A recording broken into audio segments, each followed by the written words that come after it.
पाककलेमध्ये तुमचं खूप खूप खूप मनापासून स्वागत। आज आपण चमचमीत आणि झणझणीत अशी बेसनची भाजी वेगळ्या पद्धतीने केलेली आहे, पण चवीला तर अगदी अप्रतिम लागते।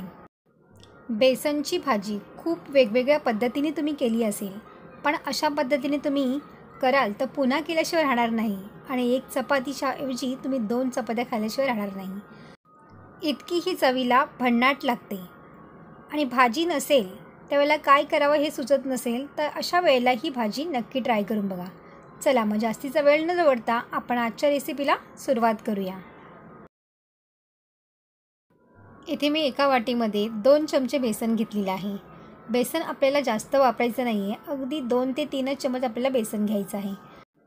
आता यामध्ये आपल्याला थोडं पाणी घालून याची पेस्ट तयार करून घ्यायची आहे। अगदी पातळसुद्धा करायची नाही आहे आणि थोडी जाडसुद्धा ठेवायची नाही, मध्यमच आकाराची आपल्याला ही ते पेस्ट तयार करून घ्यायची आहे। हे पहा, अशा पद्धतीने इथे मी घोल तयार करून घेतलेला आहे। आता कढईमध्ये इथे मी 2 ते 3 चमचे तेल घेतलेलं आहे। तेल छान गरम झाल्यावरती इथे मी जिरं घातलेलं आहे, अर्धा छोटा चमचा। जिरं छान फुलू द्यायचं आहे आणि इथे मी अर्धा चमचा धने घेतलेले, हे अख्खे धने आहेत। आणि त्यानंतर इथे मी 2 ते 3 काळी मिरी घेतलेली आहे, लवंग घेतलेली आहे। ती या भाजीमध्ये ना खूप छान टेस्ट येते, त्यामुळे आपल्याला याचा वापर करायचा आहे। त्यानंतर इथे मी एक कांदा घेतलेला आहे। कांद्याचा वापर आपल्याला जास्त करायचा नाही आहे, अगदी छोटा मीडियम साईजचा कांदा जरी आपण कट केला ना तेवढा पुरेसा आहे। त्यानंतर आपल्याला आलं आणि लसूण थोडासा ठेचून घ्यायचा आहे, किंवा तुम्ही पेस्ट घातलीत ना तरीही चालेल। अशा पद्धतीने आलं आणि लसूण ठेचून घातलीत ना तर याचा फ्लेवर खूप मस्त येतो भाजीला। आणि त्यानंतर इथे मी 3 मोठ्या साईजचे टॅमॅटो घेतलेले आहेत बारीक कट करून।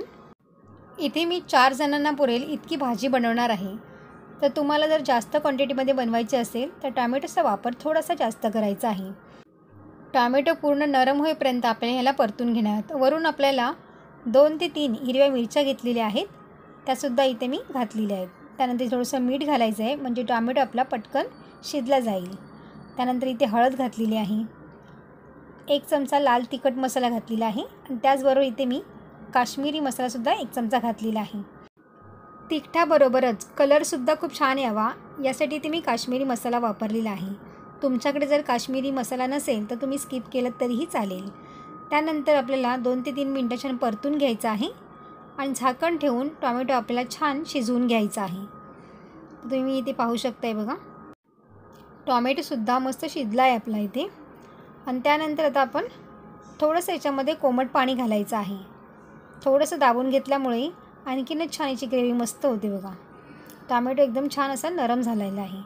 इथे मी कोमट पाणी अर्धा ग्लास वापरलेलं आहे।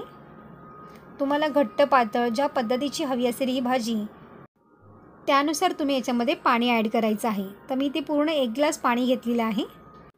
यामध्ये इथे मी 1 चमचा कसुरी मेथी घातलेली आहे। कसुरी मेथीमुळे भाजीला आणखीन जास्त मस्त चव येते। आणि त्याचबरोबर इथे मी अर्धा छोटा चमचा साखरसुद्धा घातलेली आहे। आपण टोमॅटो घातल्यामुळे ही भाजी थोडीशी आंबट होऊ शकते आणि साखरेमुळे एकदम छान असं बॅलन्स होतं आणि साखरेमुळे या भाजीला एक वेगळीच चव येते, त्यामुळे नक्की आवर्जून घाला। आणि त्यानंतर इथे मी बेसनचा जो घोल तयार केला होता तर अशा पद्धतीने आपल्याला घालायचं आहे।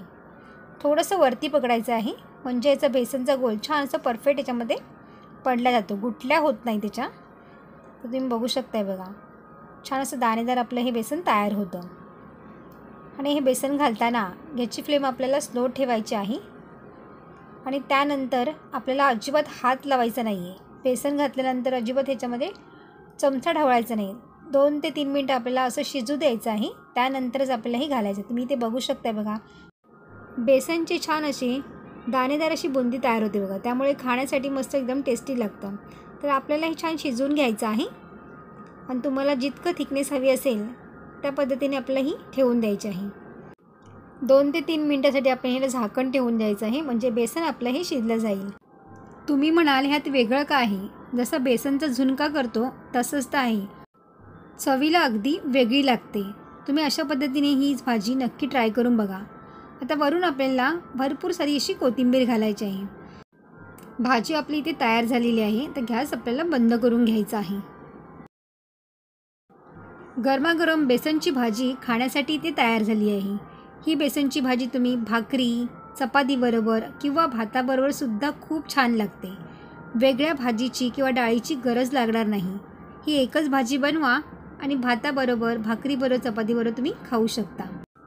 बेसनची ही भाजी तुम्हाला कशी वाटली मला कमेंट्स करून सांगायला विसरू नका. व्हिडिओ आवडला असेल तर लाईक, शेअर आणि सबस्क्राईब करा. बाजूची बेल आयकॉन पण जरूर प्रेस करा, जेणेकरून जेव्हा पण मी नवीन व्हिडिओ अपलोड करेन त्याची सर्वात आधी नोटिफिकेशन तुम्हाला पाहायला मिळेल. पुन्हा भेटू अशाच एका नवीन रेसिपीमध्ये. तोपर्यंत मस्त खा आणि स्वस्त रहा.